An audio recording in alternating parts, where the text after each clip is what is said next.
Hola. Hola.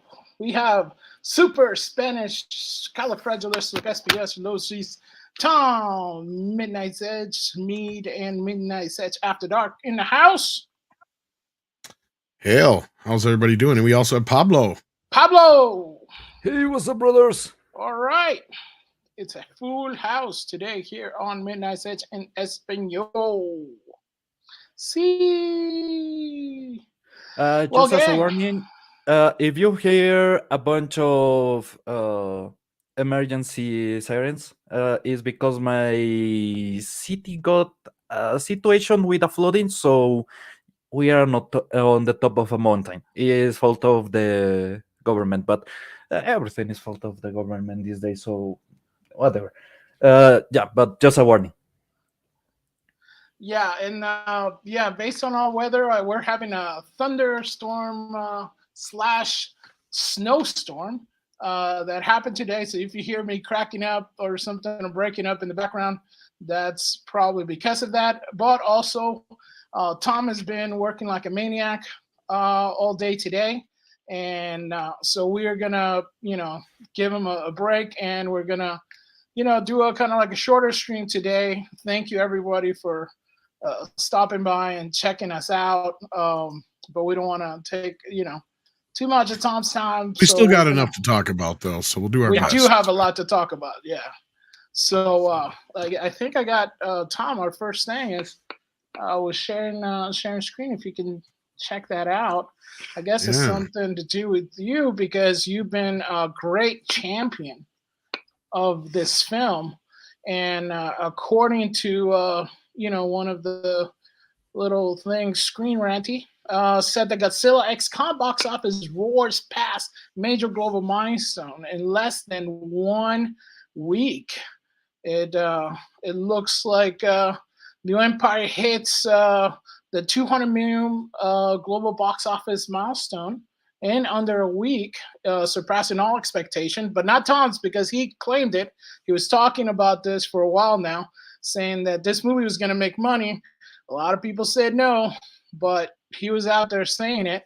It says Godzilla X Kong New Empire soared past major global box office milestones after less than 1 week in theaters. The second MonsterVerse movie from Adam Wingard, Godzilla X Kong, hits theaters.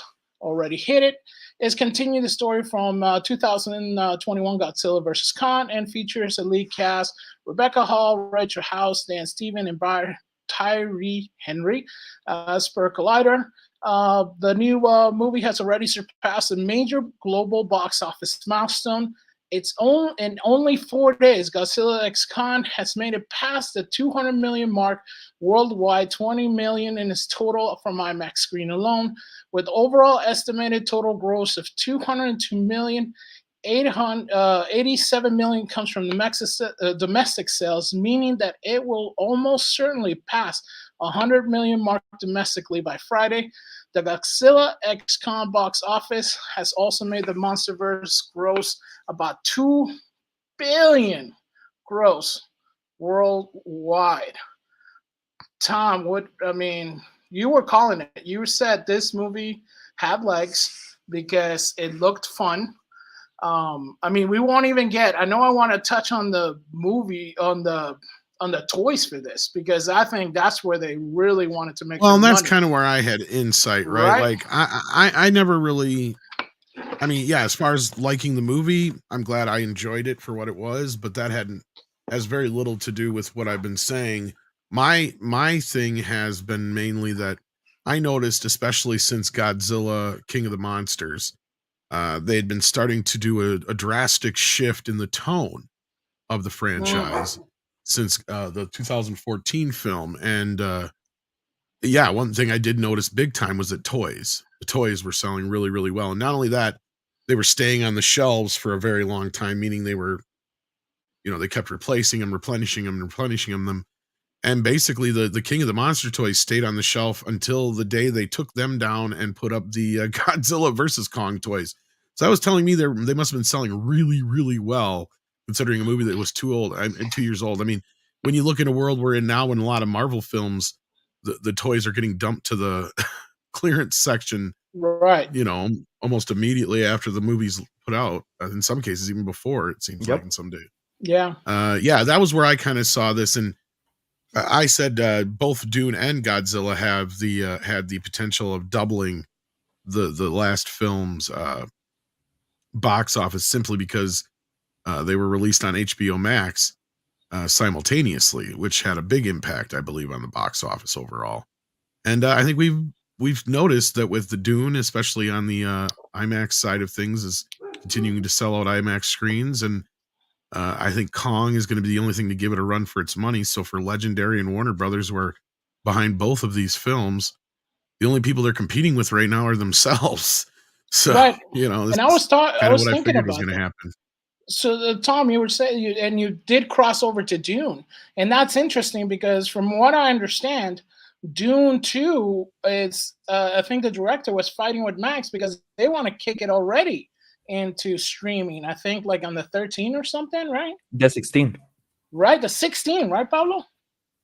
Yeah, but the thing is about Dune, it has already made enough money for them to justify that. Remember that they had a lot already worked on from the previous movie. So right now they are at 630 million, something like that. Oh wow. That's yeah. No, Dune 2, even though I disliked a lot of the movie, has been doing bankers. Yeah, I mean, same. I had issues with the film overall, but I mean, you can't deny how well it's doing, and I kind of anticipated this because of with Dune, you have the first film was really well done, and it had a lot of momentum going into this one, especially when you have Timothée Chalamet in it, who was coming off of Wonka just recently as well, which was a pretty big hit last year for Warner Brothers as well. So yeah, uh, good for them, on that part. But yeah, No, yeah. I mean, what do you think, Pablo? I mean, you have this King of the Monsters coming. I mean, the toy, the movie just looks like it's made for toys. You know, you have the Godzilla with the mecha arm. You know, you're gonna sell those mecha arms. You have the different color Godzilla, so it's not even. I mean, you can have your Toho Godzilla, and then you can have this one.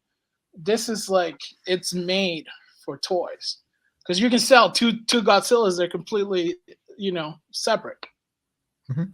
Well, you can see that Japan already understood the concept of Godzilla. You can have a Godzilla that is really serious and a Godzilla that is absolutely bonkers at the same time. That is exactly what is going on now. We had Godzilla -1, and now we are getting Godzilla versus Kong. The previous movie was stupid fun.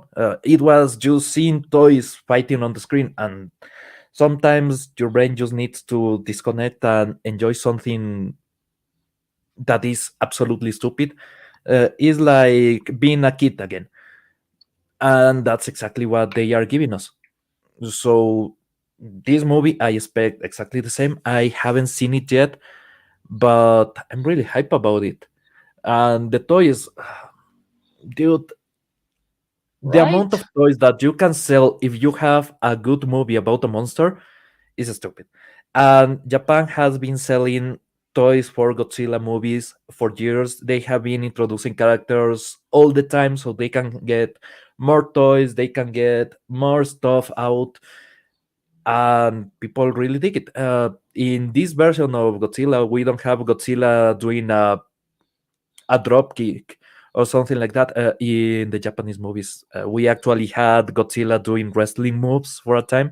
It was stupid fun, but it's still you get a lot of action, a lot of combat, and the design for the monsters are absolutely cool. It's the kind of toys that I wanted when I was a kid, right? I have a Godzilla from when I was something like 8 that I love, but Right.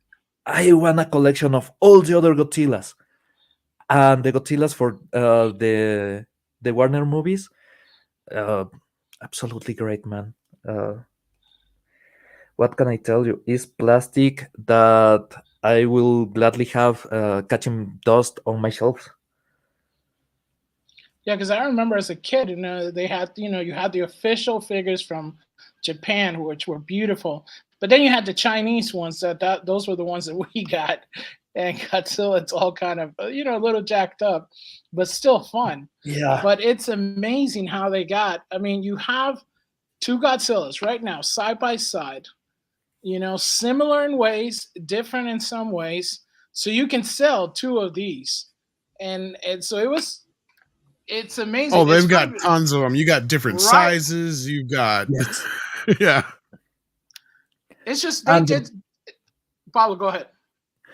there's a creature, I don't know what role will have on the movie, but it's like a blue lizard.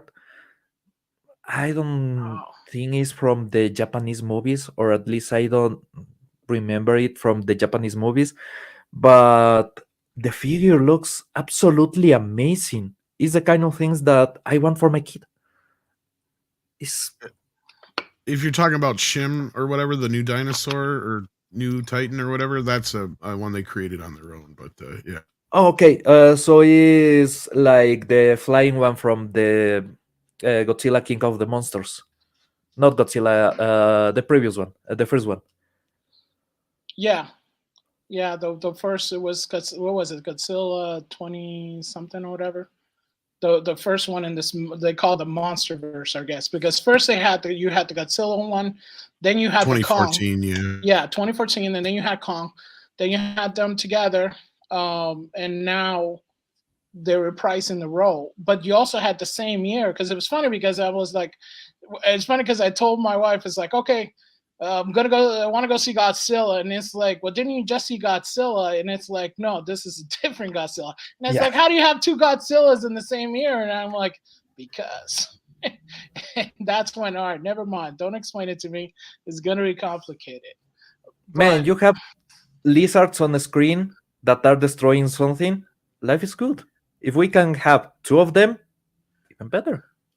right, and that's the thing. Everybody was saying this is gonna be too much of a good time, but people don't understand. Too much of a good time is not a bad thing.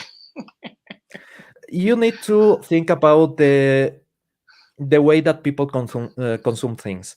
If you can hit to that part of the brain that is still a child, that, trust me, you can have somebody at 90 years old, and the brain will still trigger exactly the same. If you can give somebody something that is really fun, something that is really enjoyable, it will just click.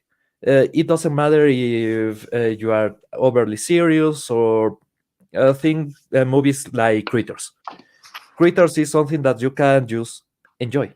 Godzilla is exactly the same. It's just a big dinosaur that blows up stuff. You have explosions, dinosaurs, and loud things. It's a perfect kids movie, right?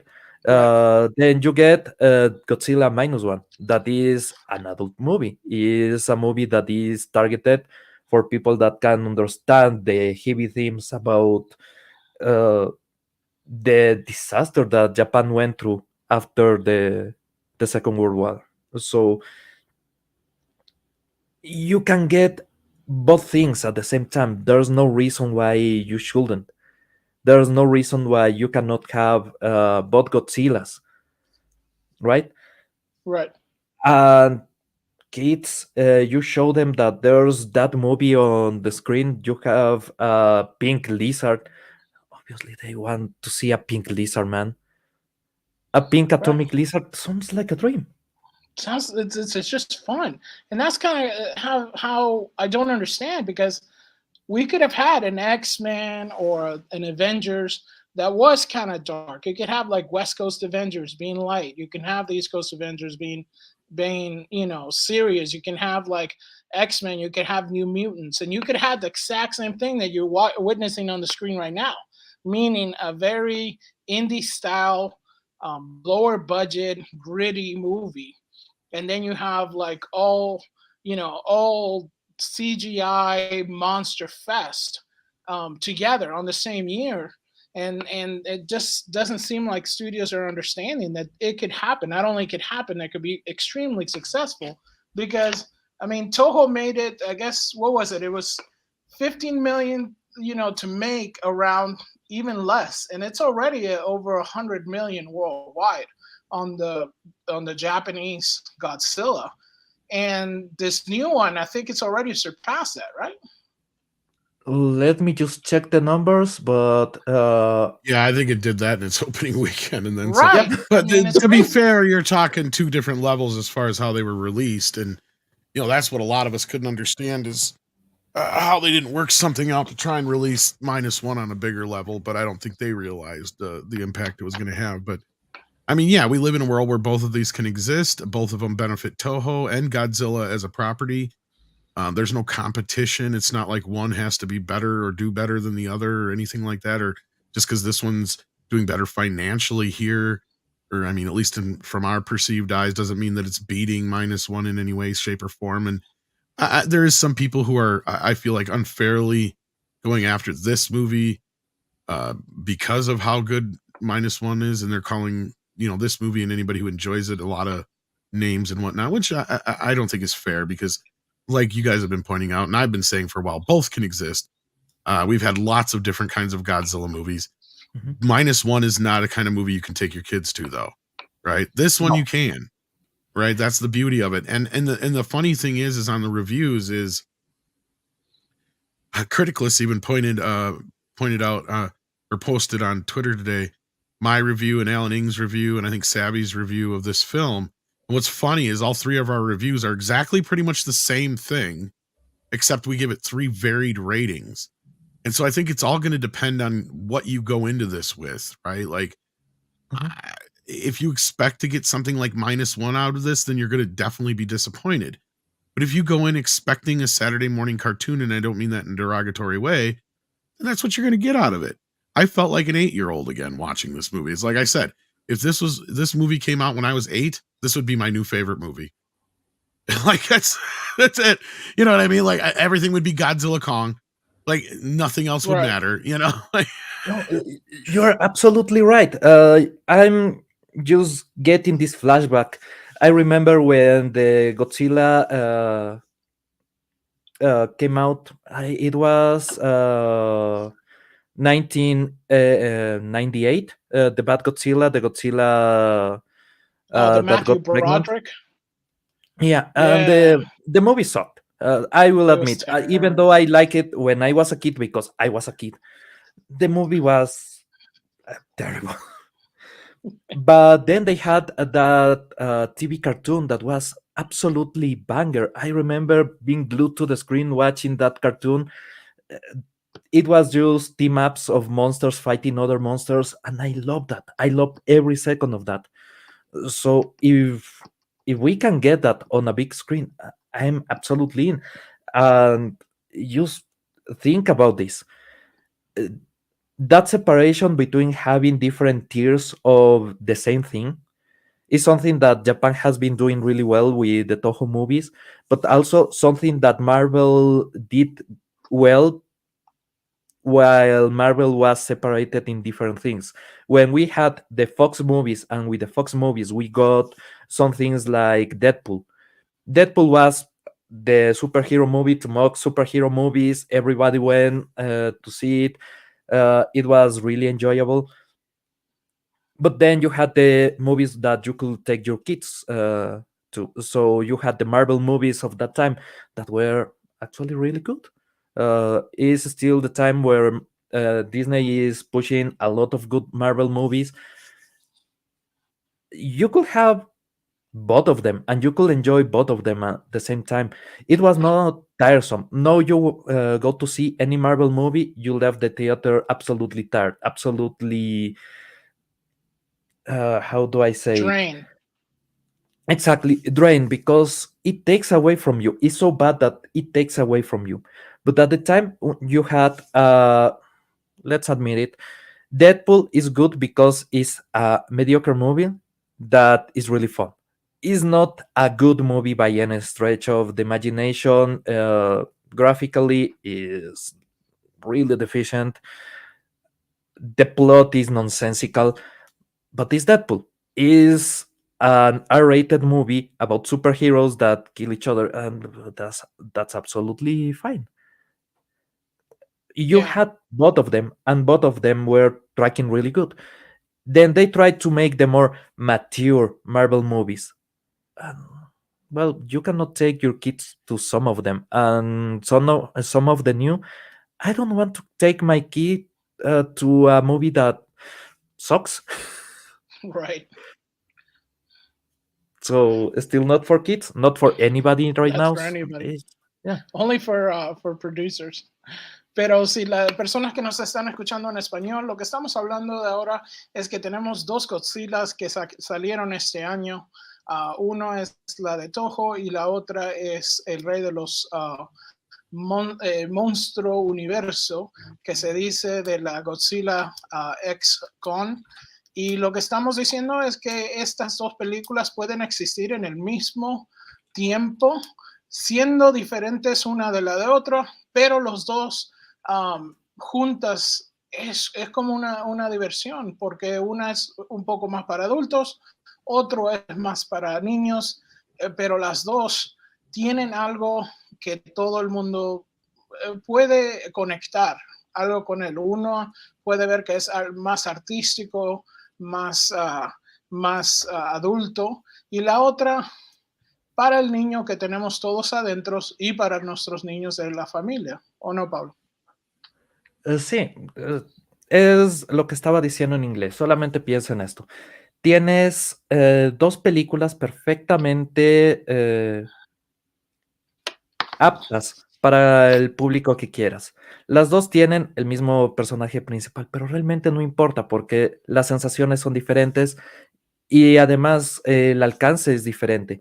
Godzilla Minus One es una película seria, es una película que te deja pensando, es básicamente una nueva versión de Shin Godzilla, un nuevo inicio para Godzilla que trata de mostrarte los horrores de lo que pasó en Japón. Mientras tanto, si es que no estás de humor para ver una tragedia sobre un hecho bastante real convertido en un monstruo, puedes ir simplemente a disfrutar un montón de juguetes dándose de golpes y ya, es divertido. Es tan divertido que empezó por... ¿Cuánto fue el budget de producción? 135 millones y ya va 200 millones, descontando impuestos y demás. Más o menos va unos 100 millones generados para la compañía. Si continúa así la atracción, va a recuperar todo lo que hizo en media semana más y el resto va a ser ganancia. Sí. Yeah. Y Sí. además piensa en la venta de juguetes, piensa en la venta de Blu-rays. Esto va a tener una buena salida en el mercado físico, va a tener una excelente salida en streaming. Sí. Va a traer, especialmente si es que siguen con estas ideas de poner ads en los servicios de streaming. Esta es la clase de películas que vas a ver ads tranquilamente. No importa, es divertida.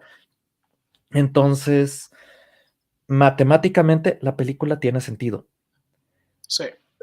Y si es que lo piensas desde el punto de vista de cómo funciona el mercado, es absolutamente perfecta la idea. Tienes algo bueno para los adultos, algo bueno para los niños.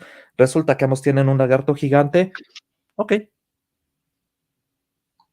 Y Es un funciona. lagarto es un lagarto y un mono dándose de trancazos contra, en la anterior película fue un robot. ¿Qué más quieres en la vida? ¿Qué más quieres en la vida? Puedes después de verlas las dos, puedes morir feliz. Pero queremos dar las gracias a Jesús Dávila, que nos da un 1.99, nos da un dedo para arriba, thumbs up, el dedo bueno para arriba, no el dedo malo. Así que no pienses eso, Pablo. Gracias al Señor Jesús. Gracias, Señor Jesús. Pero as we were talking about this, Tom, we're basically saying that, you know, this transaction that happened worked. And I guess part of me is sad that Marvel can't seem to, or DC can't seem to understand that you can make this movie. You can make a maybe a dark Batman movie, and for adults, and then you can make a fun Superman movie, or or a fun Captain America movie, and then like a dark New Mutants that actually work if they get the right people involved, people that love what they're doing. Somebody's gonna make it fun, right, Pablo? Man, I'm tired of the overly dark take on Batman, and it's something that I have been talking about for the comics for a long time. That if you go back before the 90s with Batman, there was fun to be had on Batman. And people understood the silliness of the character, the silliness of the concept. Is something that was absolutely exploited on the 60s TV series that was absolutely great. They understood Batman, they understood that this a guy dressed as a bat that is fighting clowns. It needs to be silly. The only person that I still Right. give credit that understood the core concept of the world is goddamn, I always forget the name. The guy that made the skeleton movie. Oh, Tim Burton. Burton. Yeah, I always forget his name. Sorry. Guy understood a bit of Batman. He didn't understand Batman doesn't kill. We already were on time where Batman doesn't really kill. He didn't understood a bunch of how the dynamics of Bruce Wayne work, but he still had fun. The Nolan movies were a good refresher after all the shit with Batman Forever and everything. We needed something a bit more coherent. But the dark vibe kind of stuck. And now you had the Batman that I absolutely hate. You had even in the cartoons they are trying to make Batman this emo kid, and it was not But that.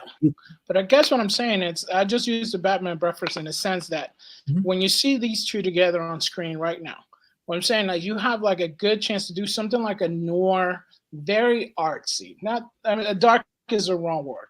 So what I'm saying is very noir, very art driven, low budget, high quality, and then you can make something also, fun. That's Godzilla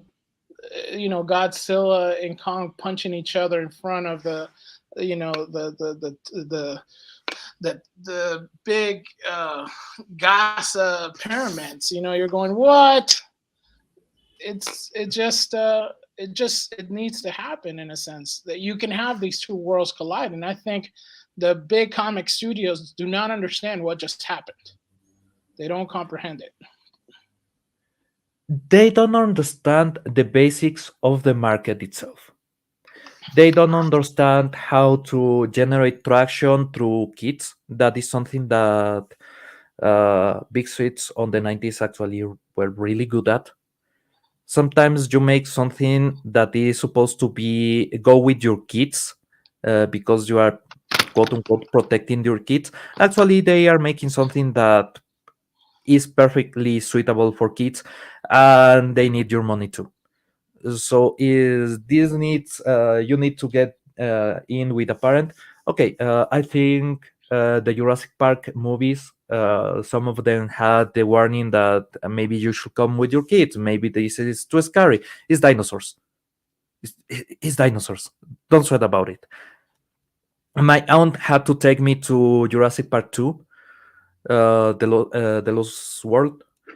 because there was that advice that you shouldn't take your kids, leave your kids alone on that movie because maybe it's too scary. Kids were absolutely enjoying that movie. I was enjoying that movie. My aunt was enjoying that movie. Everybody left with a smile. It's not the best Jurassic Park movie. No, it's actually really bad. But these dinosaurs on the screen. Well, and you figured out what these guys at Legendary and Warner Brothers figured out, and that was, kids like dinosaurs and monsters, and we got both. And the first movie hides the dinosaur. We're stupid, you know. And so they kind of corrected that, and the box office reflected, you know, what people thought the movie was going to be, but video and toy sales wound up winning out, and that's why like I said, the tone shifted even more so with Godzilla X Kong and with the new one, and you also got to remember Kong came out in between there and did better than Godzilla did. And a big part of that was because they did not hide Kong. He was forced for, you know, front and center through the whole movie. So yeah. No, it makes sense. And he's even the star in this film if you really want to boil it down and get into it. But yeah. Well, spoilers. Well, what I mean it is from his point of view. Even from the perspective of, and this is what I think is funny about some people who are griping still about the humans. I'm like, I mean, we have to have the humans in here enough just to kind of tell us what's going on at this point. Like, they really don't do anything else. There's no other role they have. So they've eliminated the humans down to next to nothing, to where when I say this is from Kong's perspective, I'm not kidding. Like, a lot of the movie is. So, I mean, there's even a 20-minute stretch where there's no dialogue. It's just all Kong and his world and dealing with stuff without getting into spoilers. So, yeah. Well, that's amazing the Toho movies. Oh, go ahead. Okay. If you have seen the Toho movies, the Toho Godzilla movies that are really silly, you have the perspective from either Godzilla's point of view or other monster point of view, and you just have the humans being there.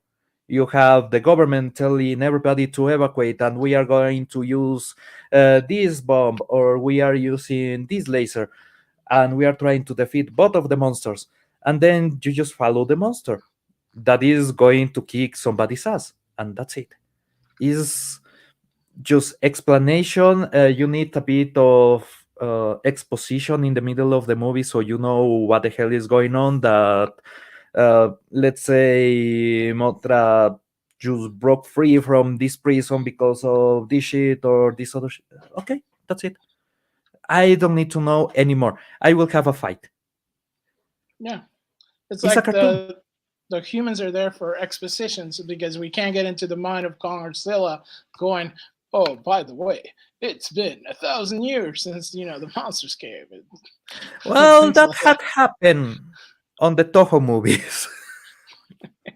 Again, they are really silly. I mean, they don't go quite as crazy as some of the, and that's where, like, and that's why I've loved some of the other things that have gone against this movie. And I'm not trying to pick on people, but I've had some people even in our review posts like, this movie, the CGI was so fake. I don't know what you guys are talking about. It's like, yeah, because they looked so much more real when it was a guy in a suit stomping on toys.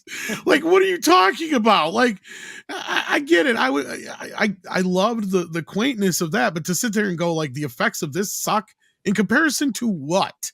Right? Like, that's what I'm saying. Like, okay, in comparison to like more modern Marvel films and stuff like that, this movie is so much better than those, as far as, like, you can tell they knew what they were doing and they didn't redo the special effects 20 times over. So are they like mind-blowing? Like, you know, no. But are they good enough for what this is? Yes. Right? They're not. I'm not going to sit here and gripe about the CGI or the effects.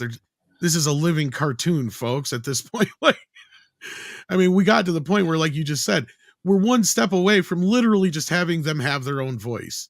Right? Or even doing like a Homeward Bound type thing where you hear their thoughts. I mean, we're getting that close at this point.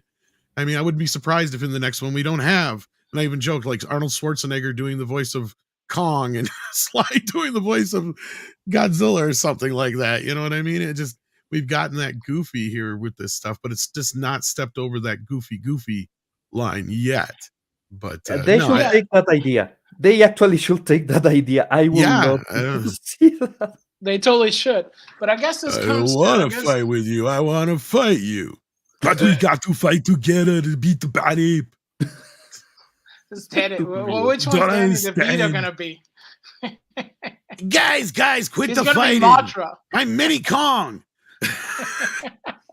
Oh, that would be hilarious. Tom's already making billions of dollars for the industry.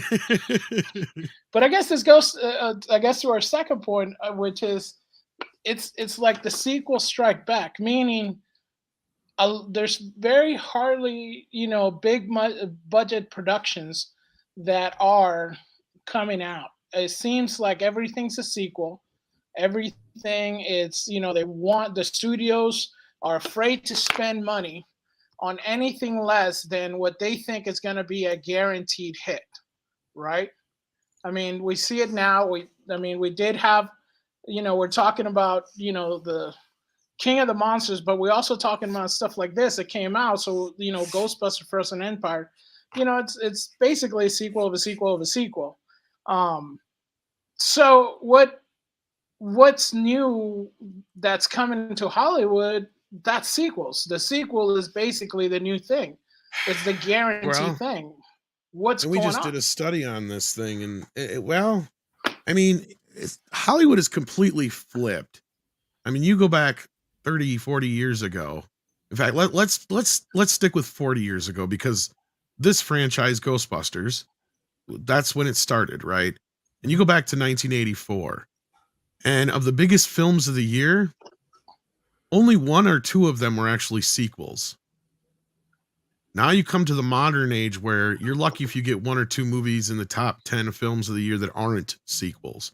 And last year was kind of an exception with Barbie and Oppenheimer, right? And you could even put in an asterisk next to Barbie, because that's still technically something like a comic book or a video game toy kind of thing, where it's still coming from an old IP. And even Oppenheimer, like, that's the thing.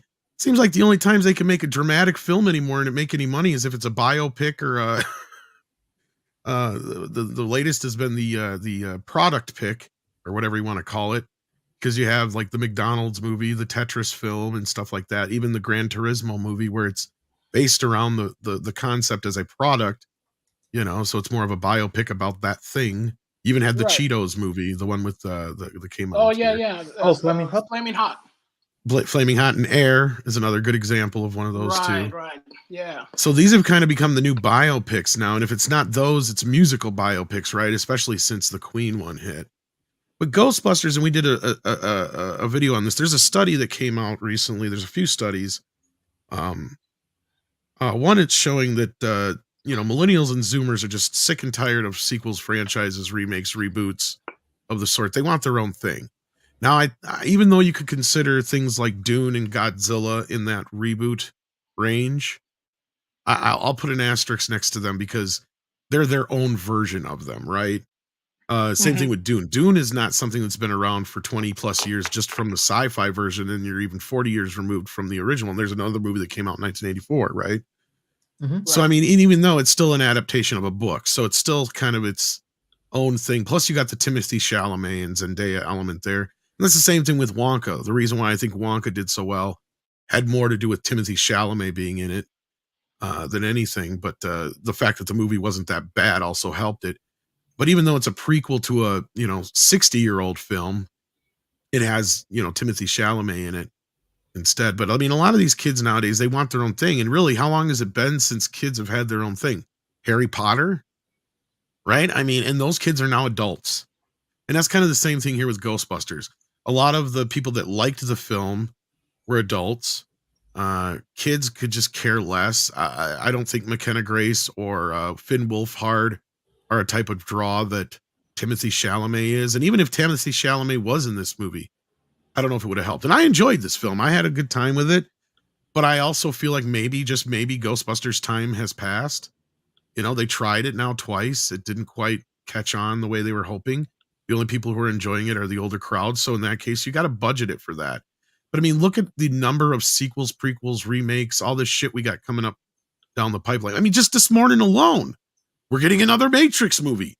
Who the hell asked for one? The last one flopped. Another one? What? Yes. Yeah. Why? Yeah. I mean, you've got The Crow. I mean, we even got Highlander and some other things I may be looking forward to, like Highlander, but still, that doesn't matter. The point is yeah, we're stuck in this rut creatively, where we came from an era where all these movies that we're remaking and doing now come from an era where, there was the last real bastion of creativity left. And that was like the 80s and early 90s, basically. I'm still thinking about another Matrix movie, but okay. If you think about they killed... I know, right?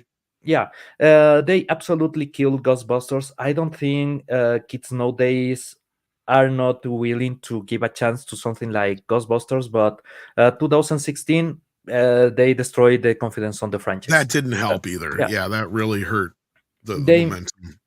they make it over political. All the discussion about it was overly political.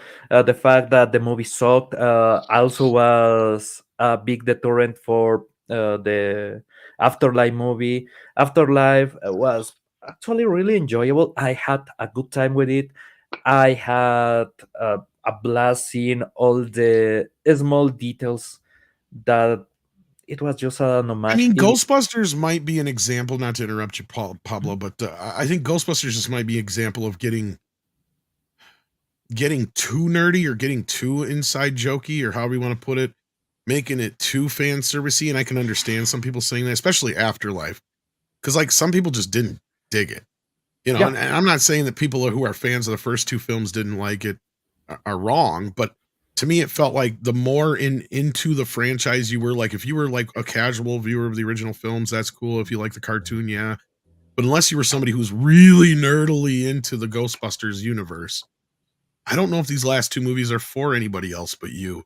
And that's what I got out of the last one specifically was walking out of Frozen Empire. I'm like, that was a live action real Ghostbusters episode, Right. right? Like that's what it felt like to me. I mean, all the politics shit aside, that's kind of bogging the film down, and maybe we'll readdress that in a few minutes here. But yeah, I mean, I think maybe that's the bigger problem here is it's too inside baseball, perhaps for the general audience at this point.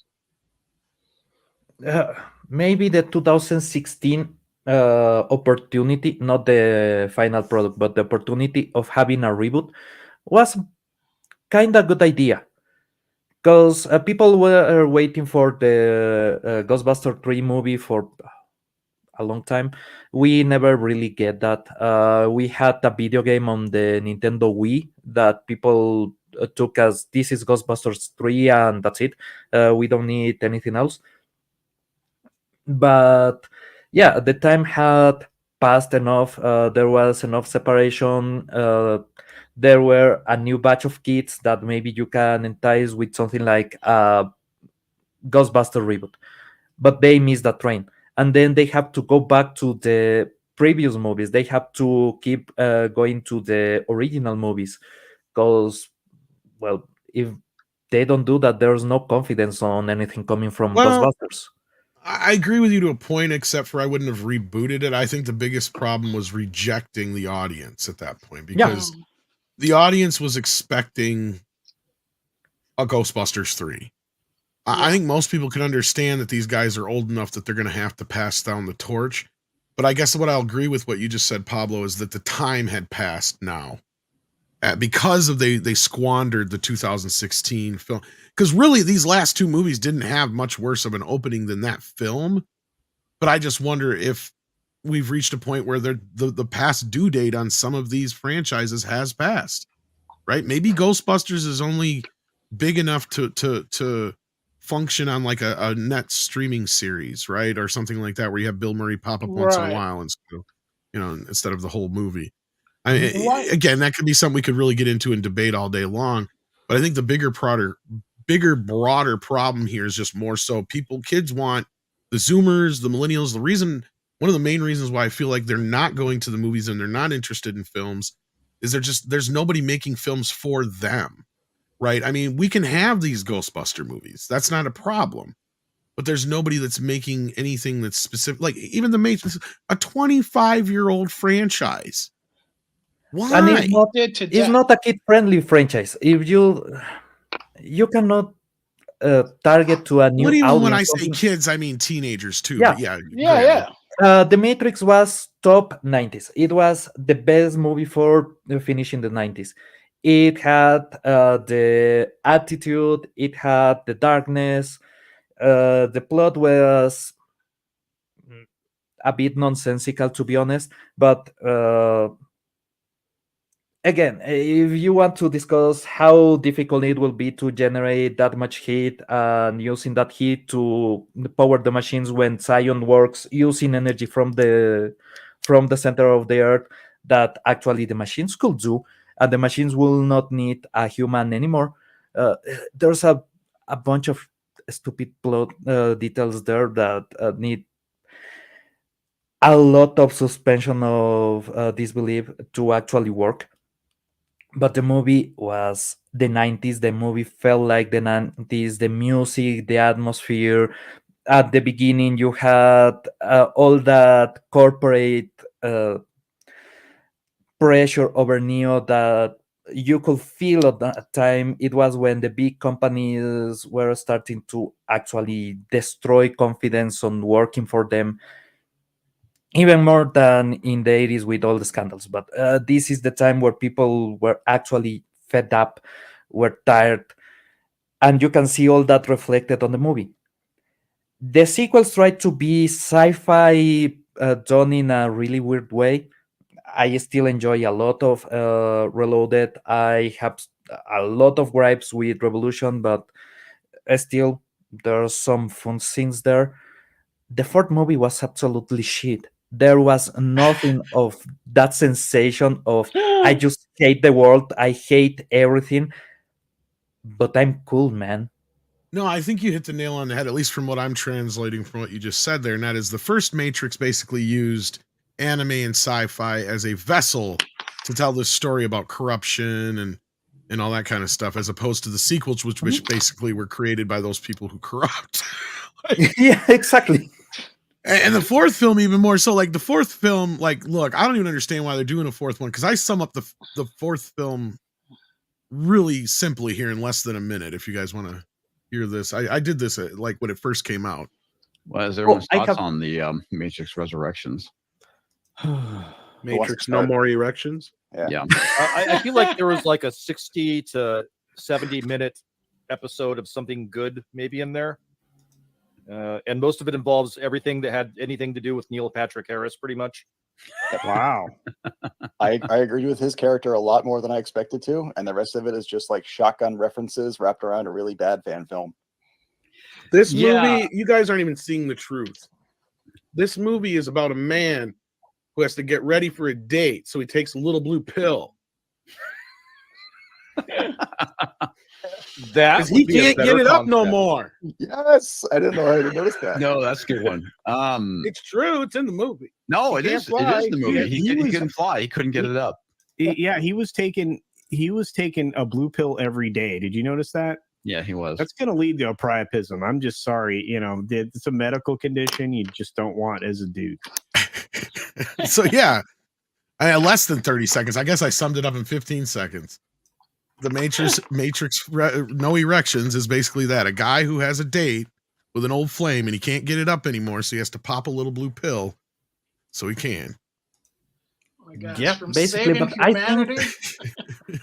I think the movie, and I have had this clip from that movie for since day one because the movie leaked. This is basically what the movie said. Bye. Yeah, And yeah, that's how the movie ends. It's just bye. she's got to get him up. Yeah. And she flies away. And I hated that movie so much. Goddamn. But you know Yeah, what's but gonna just- fix it, Pablo? Another one. Another one. Yeah. That's gonna. At least I really think fix this it. time is the Wachowskis have very little to nothing to do with this one. But anyway, I just want to run through this real quick because this is just a small sample. I don't even think this is all of them, of just all the sequels, remakes, prequels we're getting this year. Deadpool 3, All right. Despicable Me 4, Right. the yeah, Furiosa Mad Max prequel, Kingdom of the Planet of the Apes, Joker 2, Quiet Place prequel, Gladiator 2. Why? We've got Fall Guy, which is a remake of a TV show. We've got eventually at some point Spider-Man Beyond the Spider-Verse is supposed to be out. I don't know when it's Right. coming, but yeah. Inside Out 2, Sonic the Hedgehog 3. We've got a remake of The Hunchback of Notre Dame they keep threatening us with. Venom 3, Beetlejuice 2, Cruella 2, Mortal Kombat 2, Mufasa prequel from The Lion King, Maleficent 3. Do you need me to go on? This is and you also got right. we've got Beverly Hills Cop 4, Bad Boys 4. That's what I'm saying. This is Rush just, Hour 4 is also supposedly coming. Like, Rush yeah, Hour? like, Come on. yeah, there's even rumor that that's supposed to be happening. Yeah. Oh, don't forget, I we got miss- Twisters. which, Twisters. you I mean, I didn't Oh. even get through half of them. That's my Yeah. point. Like, there's more. There is more. I'm just talking about the top ones that are here on this list. Like, those are ones that people are most anticipating. So, Do you yeah. remember the era where people will use Roman numerals to say this is a sequel because they were ashamed of it being a Yes. sequel? Thank you, because I've actually pointed that out to people because most people didn't realize that was why Friday the 13th and those kind of movies always, because they knew their audience could give a shit and they didn't. They were embarrassed that it was the 6th or the 7th film. If They you used to be say, embarrassed by sequels. Yeah. yeah, Friday if you the say 13th, Friday, 13th. yeah, if you say Friday the 13th to somebody on this era, they will go, well, where's the other 12 movies? Because people are just used to the number, meaning there's another movie. We used to use numbers to define this is the first movie of the thing. It's just called 13. Well, now they're getting away from that again. Now they're giving them all different weird titles. So I feel really bad for the people who've got to figure out some of these movies in the future. Because you're just going to have to go by the release dates at best you can. But that, I think it all got ruined. Revelation. Right. Yeah. But that's just for us. We're the geeks. You know, we're out there and we kind of figured some of this stuff out. We're getting confused. But I feel bad for the normies because my poor sister loved Doctor Strange. And then she's like, hey, how good is Doctor Strange 2? Because I really want to see it. And they're thinking I have to sit there and explain to my poor normie sister who really liked Doctor Strange that maybe Doctor Strange 2 is not a good idea because she has no clue because she didn't do her homework. She didn't watch all the films. She didn't do all the stuff. And you're like, so that's not really Doctor Strange 2. You're not talking about Doctor Strange 2. This is not Aliens 2. We're dealing with a whole different thing. And I'm sure you've heard me say that very same thing. And I do believe that's where the Marvel Universe lost the general audience. Because, I mean, I think they could have stuck around with the general audience for a little bit longer.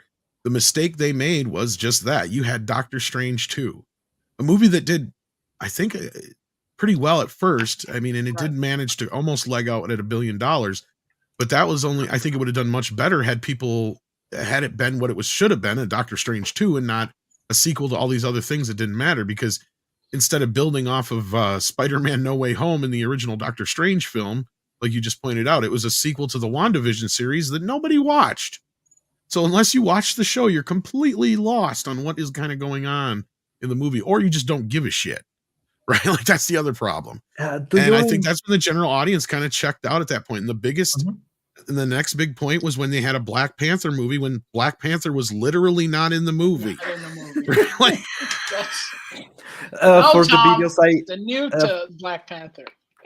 For the videos, I always use that print screen that I have, where is Shuri as Black Panther, looking scrawny and walking like she's dying, because that's the perfect example of what that movie is. It's just is an scrawny. Well, and talk about screwing up a character that's never got his just dues, right? Like Black Panther's been a character that's kind of just been bounced around in the background for the years of Marvel entertainment. And all of a sudden you bring out Black Panther at the perfect time. And that's one thing I do say with the reason why that movie did so well is it was brought out at a time when race tensions and all this other stuff with the BLM movement and all that stuff was at its peak, at this fever pitch. So you brought this movie out you couldn't have brought it out at a better time unless it was like right after like Martin Luther King had gotten killed or something like that back in the day. Because like that's the only way that this movie is going to be that big. And then you follow it up instead of recasting T'Challa, which it's sad that we lost Chadwick Boseman. But if you're going to do it, you got to keep that character alive, because right now you got to run with that momentum. And there's a lot of guys that I've talked to that agree with me on this. They're like, it just makes no sense, especially to, like little boys. Like, what does that say to you? Oh, by the way, that hero that you love, he's gone. He's dead. Fuck him. And you're going to play with this girl doll now. Right? Like, it's just insane. It makes no sense, especially when you have a character like that who has never been on the pantheon of these other characters, now is all of a sudden And instead of running with that momentum and making the right choice and recasting him, they did this to him instead. And the movie was exactly what I said it was going to be, a 2.5-hour funeral for Black Panther, basically. It's just insane. And who wants to sit through that? Okay, if you think about the momentum that the character had on the movies, he was on the background for Infinity War. But he had an impact there. That's what Yeah, also helped his too. scenes Yeah. were great. Every single scene where he appears, absolutely banger. That moment, give that man a shield. Is maybe one of the most memorable scenes of that movie. Not because it has really good CGI or anything. It's just the interaction. Is the guy was really good understanding his role, understanding how to work on that position, and he killed every scene that he appeared on Endgame. Yeah. When he appears, absolutely killing it. Then you go to the newest Black Panther movie, and without the charisma that Chadwick Boseman had, you don't really feel anything, because this stylistic decision of having this hyper technological culture and everything doesn't really make sense unless you see the beginning of the Black Panther movie where they are fighting other how do I say this without getting demonetized? They are fighting bad people from Africa on Africa that are doing terrible things to African people. They are selling them to generate resources, let's just say. Black Panther comes and defeat them and everything. And it's okay, they are kind of policing the African continent and they are helping there. In the second Black Panther movie is like, the world is terrible and we hate everybody and we are the only ones that can have this kind of technology. And it's like, what? The previous movie was about them opening up and showing their technology and giving it to the world, because Black Panther actually saw the effects of trying to keep secrecy. And this is, now we take it back. Yeah, but each movie is costing more and more. Each movie is building upon, basically they're just diluting in its sense, because unless they bring a new idea, kind of like Alien, true horror movie, great first time, very artistic. Second movie, also great, but more Action towards movie. towards the action genre. And then they just ballooned the budgets and diluted the whole thing. But I guess my thing is that all these sequels, Tom was reading them out, all these sequels that are coming out are just the idea, I guess, that Hollywood is just, this is what it wants to spend money on. We don't have no movie stars because you guys gave them Twitter, and then we all heard what they were talking about and they sunk everything. And now we're like, we have no movie stars to go see. Now we have franchise that they figured by giving us a franchise, we're going to finally be, hey, check it out. It's the, remember that thing that you guys remember? Well, here it is, brand new with X, right? What else is, I mean, what are they offering us? Everything seems to be the same, but without the fun. I mean, I guess we started with the Godzilla v. Kong because at least that's fun. That was a fun, it's a fun movie. So if you give us fun, it's got no problem. It's like, you go see the Meg. It's like going to, you get your ice cream after, you're like, oh, we're going to go see like a fun movie. And then you get your ice cream. But you can't have ice cream all the time. Hollywood is not having fun. No, they are all the time trying to preach, all the time trying to fight, all the time trying to be overly political. Tell me one time where politics can be really fun if they are not hitting each other. The only things that I can think about that are fun about my country's politics is when somebody on the Congress became absolutely crazy and started kicking the other guy in the face. That in my country, they actually have had gun incidents in the Congress. That's why they created the assembly, and the assembly is exactly the same shit. Because people be people, right? But politics in general are just boring. I don't want to go to a classroom. I don't want to go to something that is just preaching and telling me something that I don't really care. I want to go and have fun, and Hollywood is not giving me that because they are too stuck on politics. They are not trying to have fun. Well, and this is where the next part of our report is going to come out, is that the kids are also just sick and tired of the politics too, especially the sexual politics, let's call it, because they're sick and tired of it. They think there's too much sex on film. They're confused. They don't know how to make friends anymore. They don't understand true friendship. And I think it's because the lines have been so blurred for them. Like that, I think, is the bigger issue here that we'll get into here in a later video that we got working on. This also is in a study that came out from UCLA late last year. And frankly, I think that's the one thing they need to start paying more attention to too, because I mean, going back to the Ghostbusters thing, this is where I said it might come up again. I think one of the bigger problems that drove people away from it was all the talk of the gay ghost thing, when it's like, well, they didn't go through with it. And even if it was meant to be there to begin with, they clearly cut it out then. And it's probably because of this kind of response, right? The kids are just tired of this stuff. They don't need everybody to be shipped. They don't need to have a relationship on screen to make it interesting. I think that was one of the strong things that Godzilla X Kong did, is even though there's like one minor kind of let's say like a hint towards a previous relationship among the cast, it's not really explored. They don't get into it. And the humans are, like I said, literally there just to get the monsters from point A to B and explain to us as an audience what's going on. And I mean, that's fine. And maybe that's one of the reasons why it's playing so well with people, is just because they don't have to worry about all this other bullshit that's not there, right? Like it's not important to the story, so they don't dwell on it. And frankly, that's just one of many things we have problems with. But I think that's one of the key issues, especially when you got Disney movies like Lightyear, where you literally have women kissing in them. Right. And then you got to explain to your 4-year-old that shit, right? So I think Tom actually went straight to the point.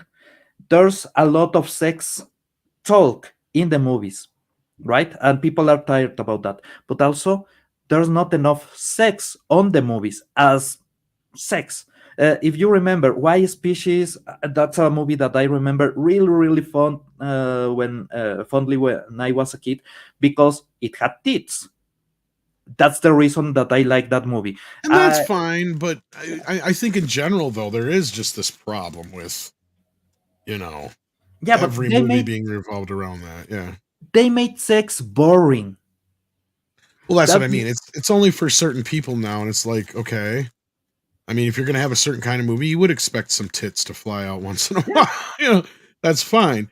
But if it's a teen, sex comedy, cool. But they couldn't even make a teen sex comedy now like they used to, right? Like, that's the problem. I mean, they tried with Jennifer Lawrence, and I like that was more like a middle-aged sex comedy. Yeah, exactly. That's my point.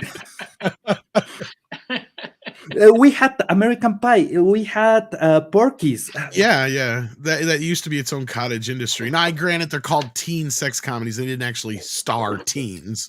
They were technically adults, but the point being, that was for behind the scenes, Tom. That's what. But they're too old. They're way too old for those producers already. So yeah. Woo! Man, all right. But I don't know if you guys wanted to translate that last conversation there. Ok, básicamente lo que estábamos hablando aquí es, primero, hay demasiadas secuelas, todo tiene una secuela. Las películas que se vienen, la mayoría son secuelas o precuelas. No tiene realmente un punto en el cual puedas decir esto innova, esto es nuevo, se siente fresco, porque todo es simplemente un rehash de un rehash de un rehash y se vuelve bastante tedioso. Segundo, Hollywood olvidó cómo divertirse, Hollywood olvidó cómo disfrutar las cosas. Y justamente por eso no están conectando con la gente. No entienden realmente cómo no hablar de política, por ejemplo. Y las pocas veces que tienen un momento de honestidad, como la película original de Black Panther, que pueden tener todos los desacuerdos que quieran, pero tenía sus momentos de honestidad sobre esta discusión racial, y fue en el momento exacto que salió, como Tom lo dijo, fue el momento exacto, fue el momento perfecto para esa película. La secuela no tuvo absolutamente nada que pensar en ella. Fletcher estaba hablando de las películas de Doctor Strange. Doctor Strange 1 es una de las mejores películas para introducir a alguien a los superhéroes cuando es la clase de persona que no le gustarían los superhéroes. La Pero vas a segunda la número 2 y la número 2 en verdad no conecta nada con la número 1. Tienes que hacer tarea. Tienes que ver esta serie de Disney, tienes que ver a esta otra película y todavía no entienden lo que está pasando. Y eso es el problema, es que ya tienes que venir sabiendo muchas cosas para estas secuelas. No es como una secuela que vos ves una película y ya va la segunda. En ciertas partes tienes como 10 películas y las quieren conectar todas, pero capaz que solo quieres ir al cine y ser entretenido, no quieres hacer una tarea de 13 películas. Es exactamente eso. Necesitas hacer tarea, necesitas ser uno de esos nerds que se ha visto absolutamente todas las películas para entender la siguiente. Y la verdad, considerando la cantidad de tiempo que ha pasado, considerando la cantidad de personas que empiezan a ver esta clase de películas, qué sé yo, digamos que tenías unos 5 o 6 años, no te dejaban ver estas películas porque eran demasiado violentas. Ahora tienes 12 años y te dejan ver estas películas y vas al cine entusiasmado porque vas a ver a Iron Man dándose de trancazos contra Thanos. Vas a ver Doctor Strange 2. No creo que vayas a ver la siguiente película de Marvel, que es exactamente lo que pasó. Sí. Y tuvieron un momento brillante con Spider-Man No Way Home. Tuvieron ese pequeño momento brillante donde todo mundo estuvo de acuerdo. Esta es una buena película. Los niños adoraron tener una película de Spider-Man. Los viejos adoramos tener una película de Spider-Man. ¿Dónde está Tobey Maguire? Y también el otro, seamos honestos, nadie recuerda las películas de Amazing Spider-Man, o nadie la recuerda con tanto amor, pero incluso hubo amor por esas películas ahí. Y después nadie fue al resto de películas de Marvel porque no había por qué. No había diversión, no había una razón. Incluso lo que dije al final de la discusión con Tom es, las películas ahora hablan demasiado de sexo, no tienen suficiente sexo. Antes teníamos películas donde veías algo pícaro, veías un momento de tener boobies en la pantalla y eso era suficiente como para que simplemente te rías o quieras tener el clip el resto de tu vida. Y ahora ya no hay nada de eso. Ahora todo es demasiado político, incluyendo el sexo. Volvieron el sexo aburrido, volvieron los superhéroes aburridos, volvieron los juguetes aburridos. Hollywood se volvió aburrido. Eso. Y vamos a ver ahora en nuestro segmento que hicieron hacer qué puede hacer Hollywood o qué puede hacer otras personas que quieren entrar a Hollywood. Like Inteligencia artificial. Podemos mezclar los dos tópicos. En eso sí.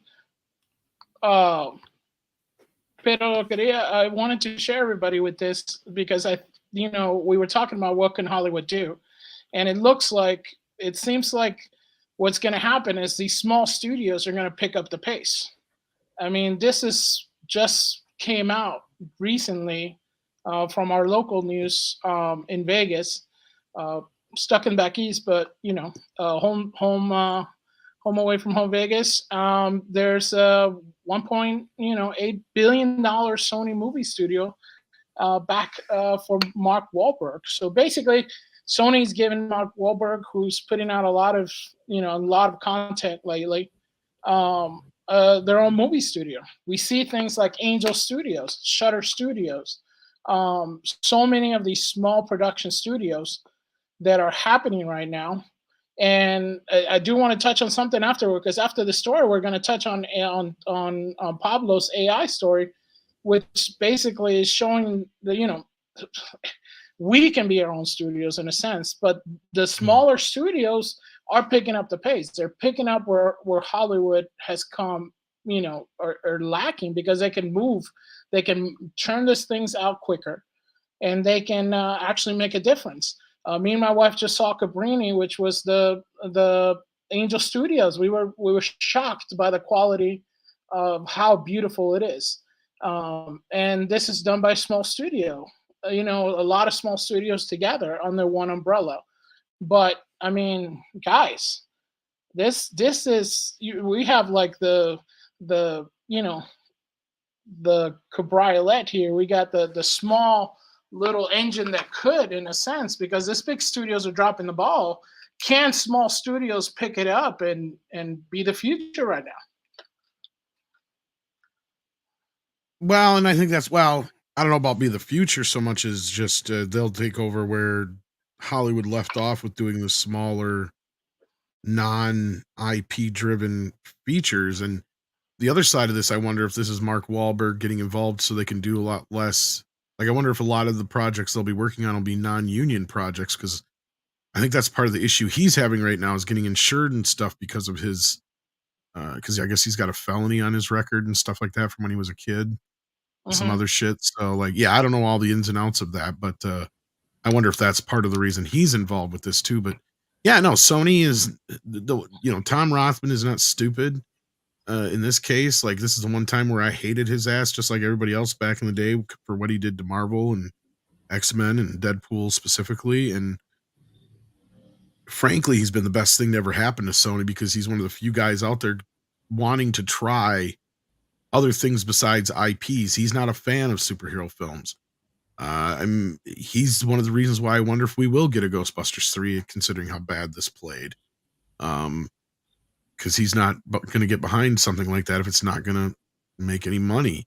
I guarantee you, he's the reason after Madam Web failed that we heard a bunch of the Spider-Man projects that were in the works got shit canned.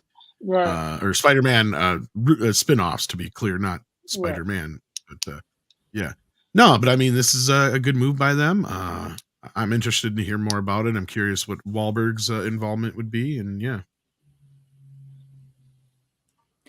Yeah, I mean, Pablo, what do you think? I have a couple of questions actually about how this will work, because we have seen the issues with distribution. Yeah, you can have the studio that can create the movie, but my example is Son of Freedom. Son of Freedom was a movie that Disney didn't want to have around on cinemas. They actually blocked it. Then they sold the movie, and the distribution channels were really tight, were really confusing. That's something that will keep happening with the smaller studios, because guess what? The distribution chain is actually managed by the big studios. Is managed by people that will try to force the failure of these kind of projects. Right. I know the Daily Wire were trying to do their own movies and everything. Again, distribution was an issue, was a big issue for them. And quality, they had some mixed quality there. Their movies are not that great.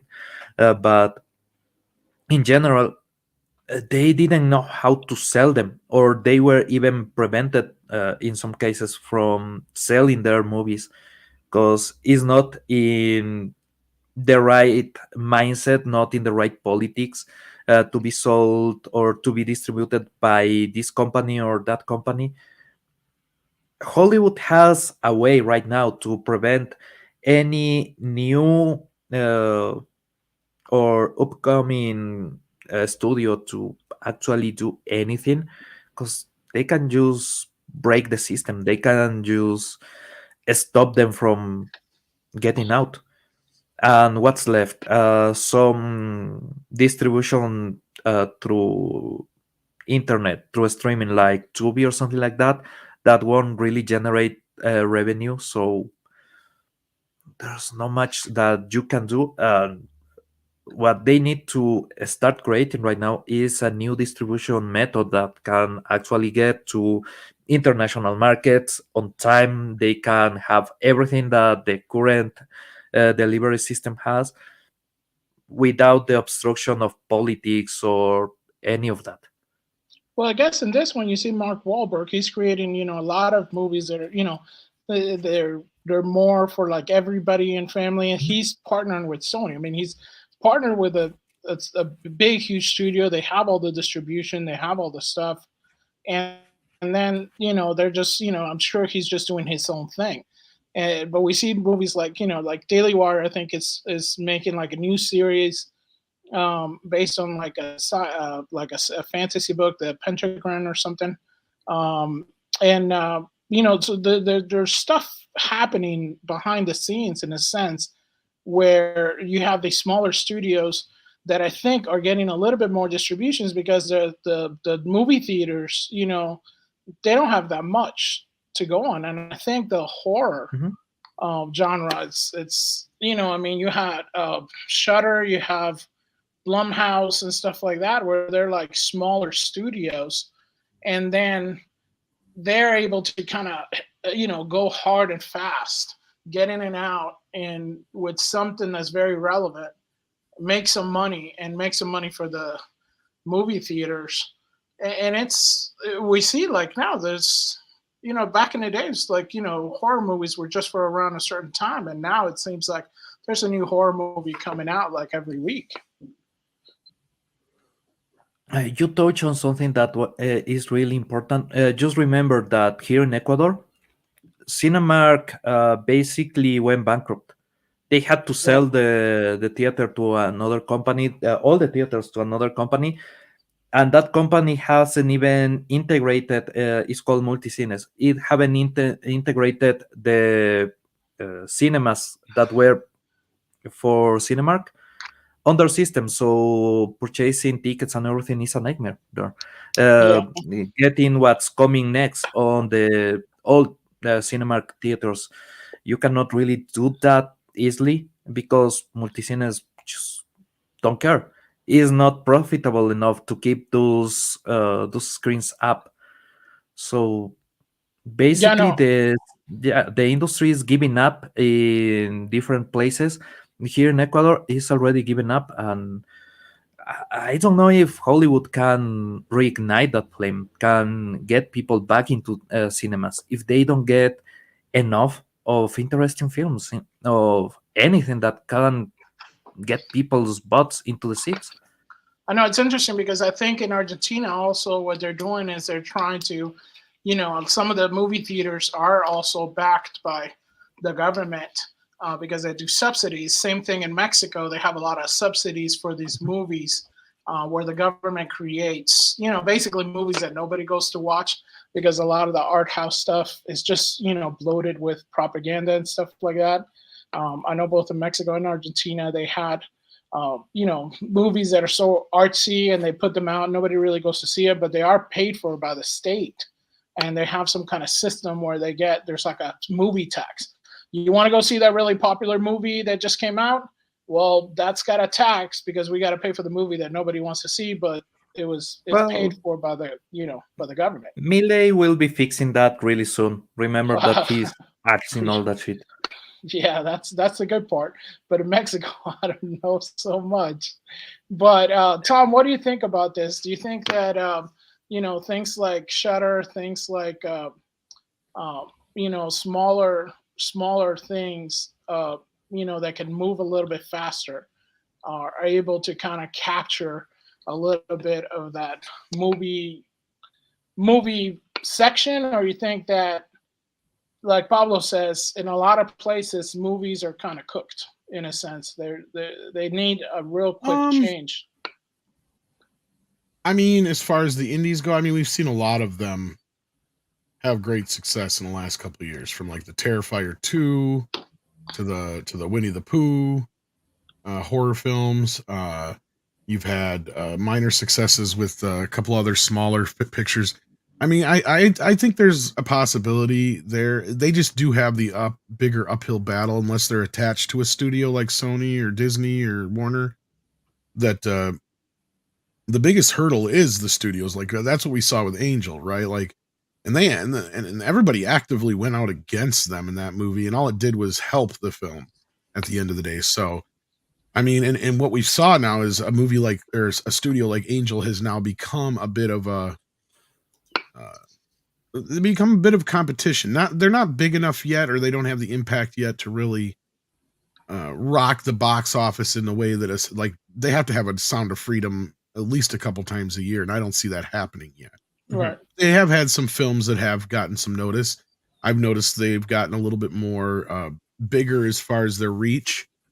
So yeah, I mean, things like that are always a net positive, but what happens to a lot of studios like those, I don't think this will happen to Angel, because luckily they're independent, because they want to be able to tell family friendly / religious bent type stories that I don't think they'd ever allow themselves to get bought up by some conglomerate. But what ends up happening 9 times out of 10 is if any of these little studios does have any success, they generally just get bought up by the big boys, and or their IPs are soaked up by the big boys, because it just never seems to fail. For every one of those stories, I mean, it's and these little studios, like little indie studios, have always existed, right? And I mean, even look at like somebody like Legendary. They're technically a separate studio from Warner Brothers, but what they'll do is produce the movie, and then Warner Brothers distributes it for them, right? And they're on part of the deal. So I mean, those kind of deals still exist to this day too. But as far as like little companies that are kind of outside of Hollywood, Angel is one of the few that has really made any huge impact. Shutter's done okay, but I mean, they're kind of like trying to be the studio system. So I mean, I'm sure Shutter's only a step away from being bought by like Stars or Universal or something, like, you know what I mean? Like, if they aren't already owned by one of those entities. See, that's the other thing. You got to kind of look and see who owns all these things at the end of the day. Because even if they feel like they may be independent, they're still a conglomerate of a conglomerate of a conglomerate sometimes. So, yeah. Right. Now, I guess, Pablo, we haven't even talked about like the international, because you have the Japanese studios like Toho, being, I mean, now going into the Oscar stage. We have the Korean studios, which have won awards already on the art side, but also have had a tremendous success selling their products, like Squid Games and basically Old Boy, that was made into so many different things. You do have RRR and that huge Bollywood and Hollywood movement all up in worldwide success. Cinema, it's now not indicative with Hollywood. There's so much stuff out there that's actually a little bit better. Okay, this is a trend that I have been noticing for a long time, especially, I don't know if in America it's the same, but on Latin America, there's a lot of movement of anime movies.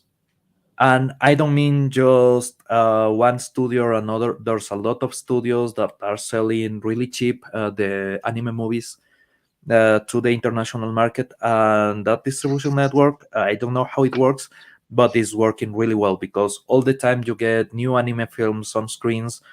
There's a lot of people interested, especially when it's something for a big or really big animation, let's say One Piece or Demon Slayer or something like that. The movie's out. It will be out for a shorter run. It's not like American movies that will stay on the cinema for around a month. This is more like a 2 weeks deal, but they gain a lot of money and they gain a lot of traction with that. I think if Asian countries have a lot of push on that network, Korean movies, Japanese movies are something that I can see people enjoying all the time, especially because the quality has gotten really higher than it used to be. And if they come with something like, if you haven't seen the Samurai X movies that they had, the live action movies, are really, really good, really, really fun. Choreography is amazing. Effects are outstanding. Yeah, if you can have movies like that being distributed, I have no issue going to watch them instead of watching something American.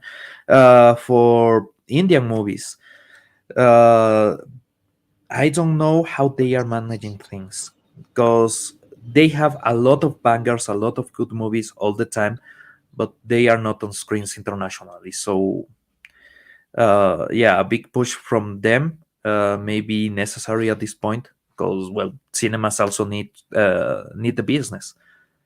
It's not Yeah. only that Hollywood needs the business, the theaters need the business, the theaters need that money. So yeah, if people get behind Indian movies and they can sell it, that sounds perfect. Well, and I mean, here's the thing: is I mean, I could argue, and I could be wrong, that a lot of what we're seeing with the anime Japanese stuff being so popular is kind of like just the latest phase because we get them every once in a while. But it also could just be that this generation has also been weaned on it a lot more than my generation has, and maybe that's why. And also internationally, it's also been bigger, longer than it has here. And I mean, maybe it's making more of an impact now just because the rest of our stuff sucks so bad. Right? Like, but I mean, the influence has always kind of been there for the last 40, 50, 60 plus years, where we've always had a few things that always kind of cross their way across the pond and, permeate the culture. Godzilla being one of those that for many years, even throughout the 60s and such, was a thing. Kung Fu movies in the 70s, for instance, were another big thing. I mean, we have these phases where it's even, depending on whatever's going on in the world, we'll have an obsession with French cinema for a while or whatever, even if it's just remaking their comedies or other movies and stuff. But I mean, you guys could be right that there could be a big turn. But also what they're offering, unlike a lot of the other studios at the same time, and that might be why a lot of kids are gravitating, is just because it's more original, new material. It's not something that is based on necessarily an IP that kids can't consider their own. Going back to our conversation from before. Yeah. Yeah. And it does seem like we have more of a choice now with several areas where there's fun movies. They're just sometimes it's just cool to go to a movie theater and just have a good time, have a blast.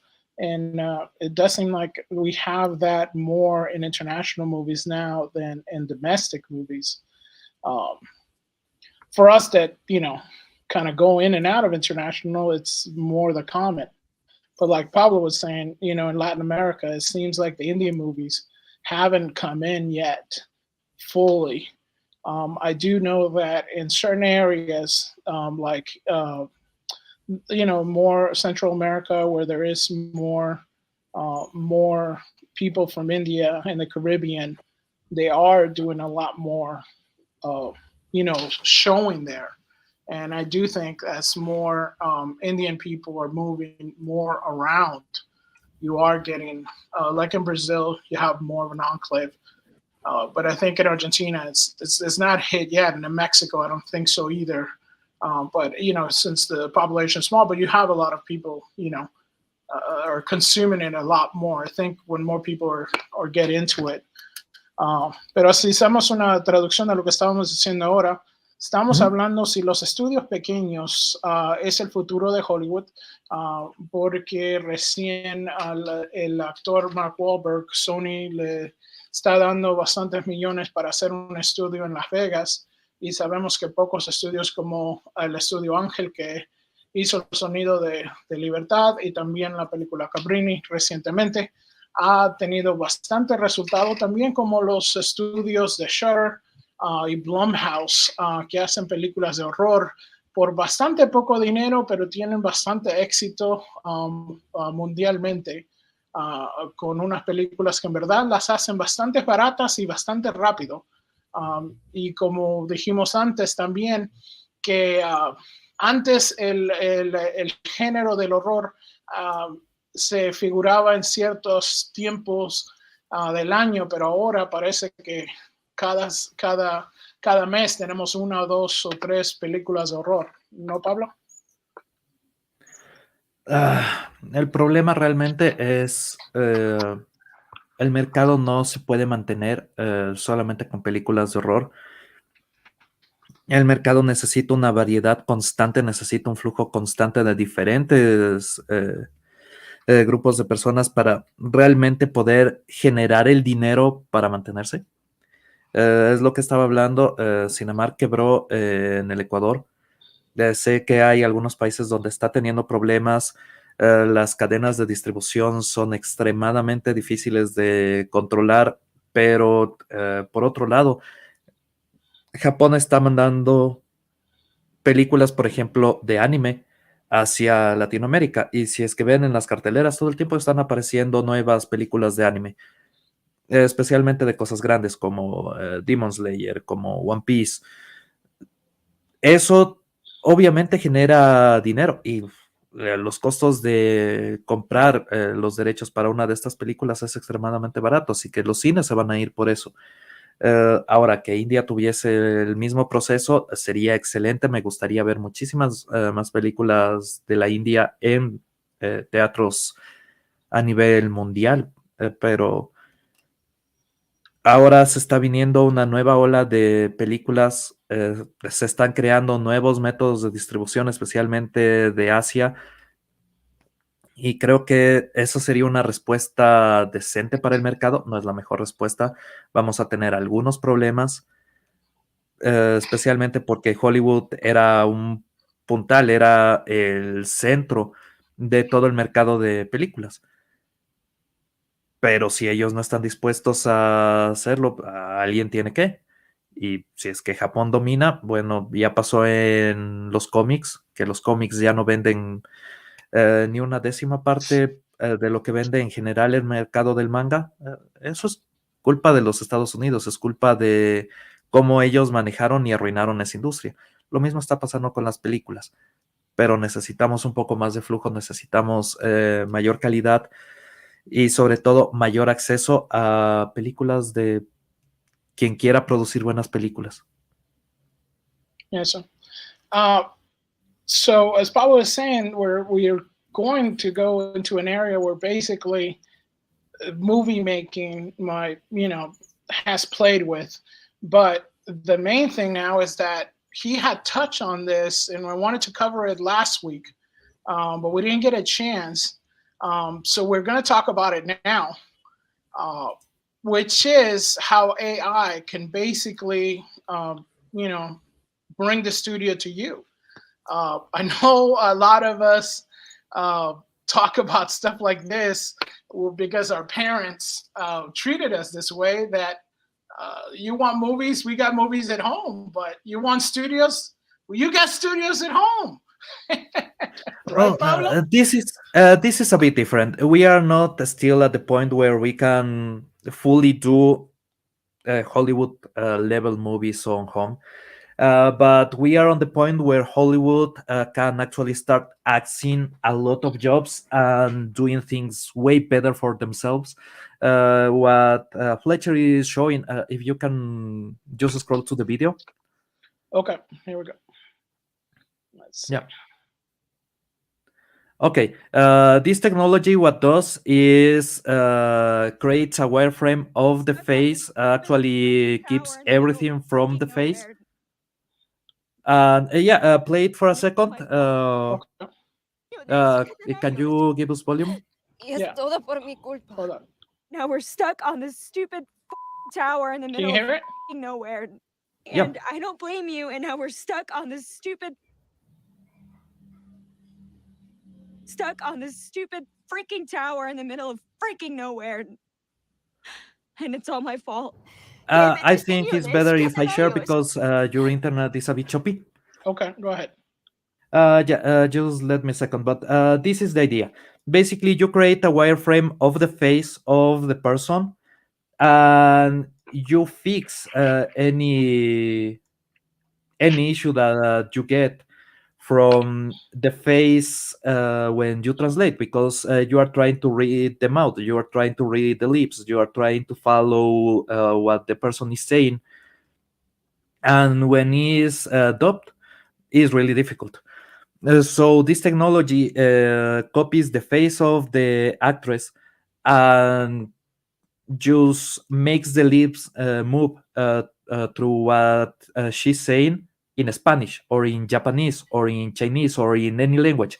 So it just adapts the mouth so you can have that perfect fit, that sensation of she's actually saying this instead of it's just a voice actress. And that's something that is coming harder, is becoming more difficult to stop for the Hollywood studios. So now they are having a lot of talks with different companies. One of them is OpenAI, but there's a lot of companies that are actually working on ways to let me just share with audio to fix a lot of these issues. And one of the issues is also the dubbing, the translation part, because there's companies with software that can just generate the voice with the same voice of the actress, with a lot of the intonations, but translated to another language. If you mix the two technologies, Polly, can you share my screen, please? Tom. Oh, yeah.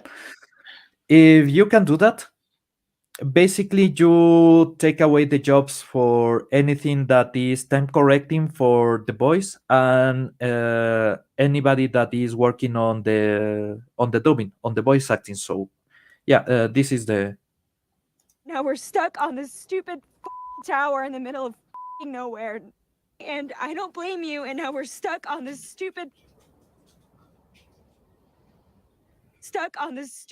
freaking tower in the middle of freaking nowhere. And it's all my fault. 軽蔑してるよね。仕方ないよ。Es todo por mi culpa. Now we're stuck on did you notice the lip movement was perfect both in Japanese and in Spanish? Right, that's crazy. Yeah, there's a little CGI look to it, yeah, but yeah, actually, I remember reporting on this tech a while back. Yeah, this is nothing new, but it's just getting better and better. Yeah, it has been cooking, and the fact that artificial intelligence is working on this means that you can basically avoid hiring so many artists, digital artists to correct. You can make really easy the job, and if the cost go really low, well, you just fire people. It's that easy for companies. Is that easy? Maybe you will say, well, there's a recession or there's this political thing and we need to fire a lot of people. The companies will get really creative when it comes to just axing jobs.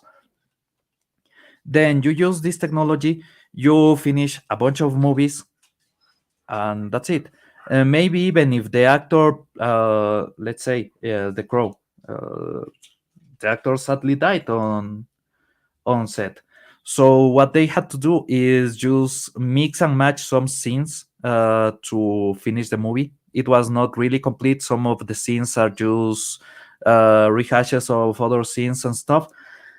Well, you don't really need to do that. You hire somebody else, gets in front of a green screen, acts like he's the actor that passed away, and movie finished. No need for anything else. And that's something that they make a joke about that on BoJack Horseman like 5 years ago or even more. The thing is that at that time you needed to have digital animators to finish the job. At this point, you just run it through a machine. And if you see what NVIDIA is doing at the level of technology, if you see what AMD is doing at the level of technology, they are integrating a lot of artificial intelligence cores in their GPUs, in their graphic cards. So in the end, what you will get is a lot of small computers, not so cheap because technology is getting really expensive, but a lot of computers that are household level that can do this kind of stuff. And I have been talking about that for a long time. Now you can use Blender to do 3D animation in your home, and it's really easy, it's really cheap, and you can make absolute bangers with that. But if you don't need to know how to animate or even illustrate, and the computer can do all that stuff for you, well, any barrier gets removed. And Hollywood is so scared of that they are having all these talks with OpenAI and other companies. Actually, Project Sora got them so scared that they started to see if they can prevent Project Sora from being sold to other parties. And this is not an actor that I thought will actually come into play and stop all the Project Sora project. Project Sora project. Yeah, sorry. My brain is trying to work on English. Basically, I thought the US government was the one that will try to stop Project Sora, because it's really scary what it can do with political campaigns, with creating videos of politicians doing dirty stuff, messing around. They can absolutely create chaos. Instead, it's Hollywood the ones that are, oh no, we need to either stop or get into this. We need to give money to Microsoft so we can get inside of this. They are really scared.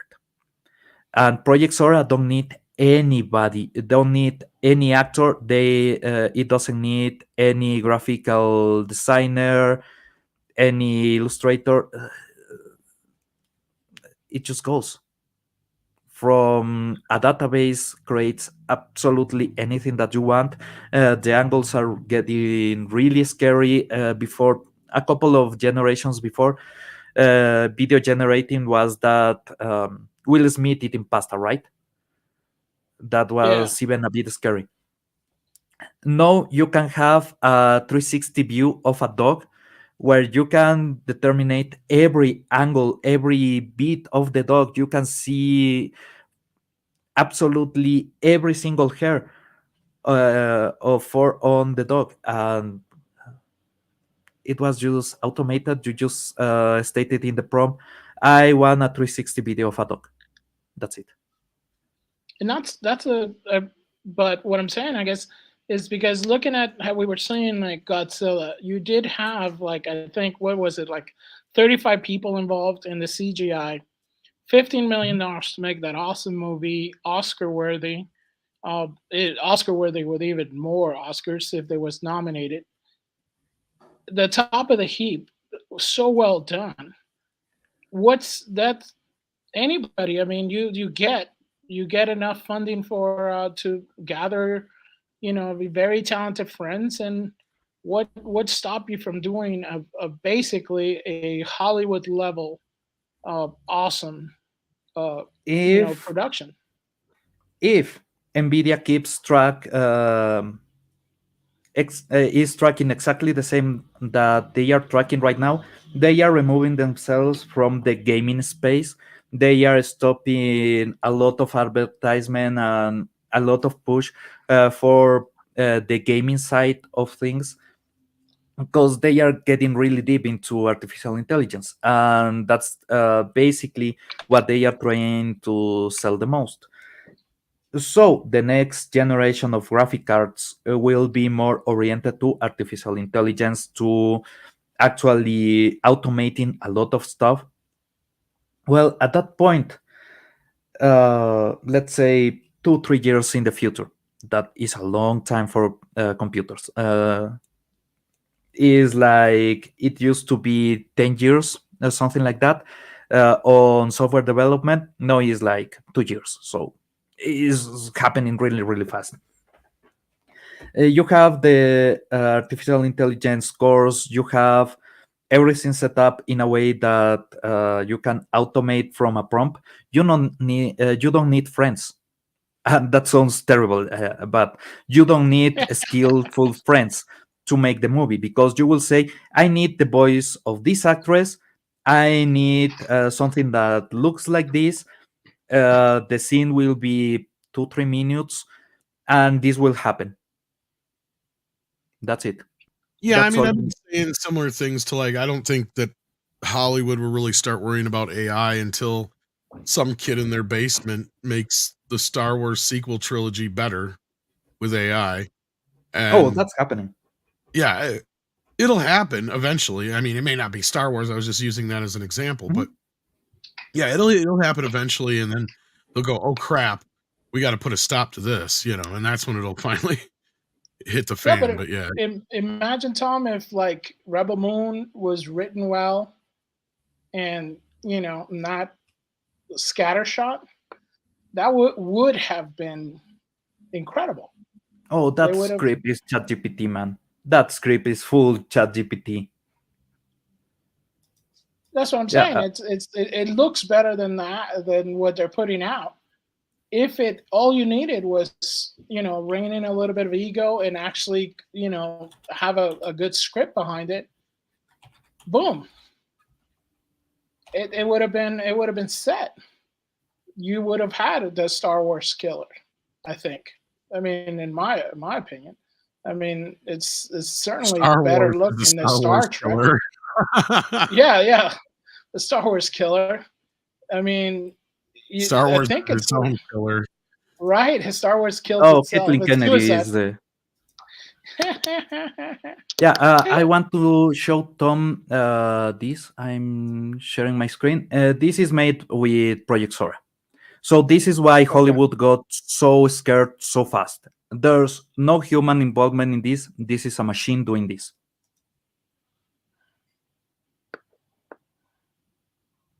You get Yeah, the absolutely. colors are so cool. Yeah. Not only that, look at the reflections. Yeah, it's great. There's a bit of choppiness with the people. Yeah, you can see Yeah. some people actually disappear from the frame, but that's expected because this is generating frame after frame after frame. Is not a full wireframe doing everything, but that's coming. That is coming Yeah, really I mean, fast. this is the Matrix. This would be actually a better Matrix already.